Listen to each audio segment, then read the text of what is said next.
என் கருவை உடைய கண்கள் கண்டது, அவைகள் உருவேற்படும் நாட்களும் உமது புஸ்தகத்தில் எழுதியிருந்தது. ரொம்ப அழகான வசனம்.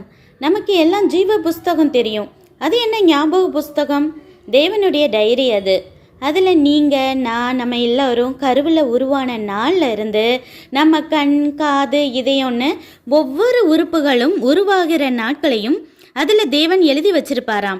என்ன ரசனை! நான் என் பிள்ளைங்க கிட்ட அவர்கள் கருவில் உருவானது எழுதி செய்த டெஸ்ட் கார்டையும் ஸ்கேன் ரிப்போர்ட்டையும் காட்டி, அவர்கள் என் வயிற்றில் எத்தி விளையாண்டது, எந்த மாதம் தவந்தாங்க நடந்தாங்கன்னு சொல்லும்போது ரொம்ப ஹாப்பியாக கேட்பாங்க. எனக்கு ஞாபகம் இருக்கிற சில விஷயமே ஹாப்பி மூமெண்ட்டாக இருக்குன்னா, நாம் நித்திய ஜீவனில் அந்த புஸ்தகத்தை பார்க்கும்போது நமக்கு எவ்வளோ சந்தோஷமாக இருக்கும். நம்ம உயிருக்குயிராக நேசித்து ரசிக்கிற தேவனுக்கு தினமும் நேரம் ஒதுக்கி அவருடன் ஜெபத்தில் பேசுவதே அவர் அன்புக்கு நாம் தரும் மரியாதை. நன்றி.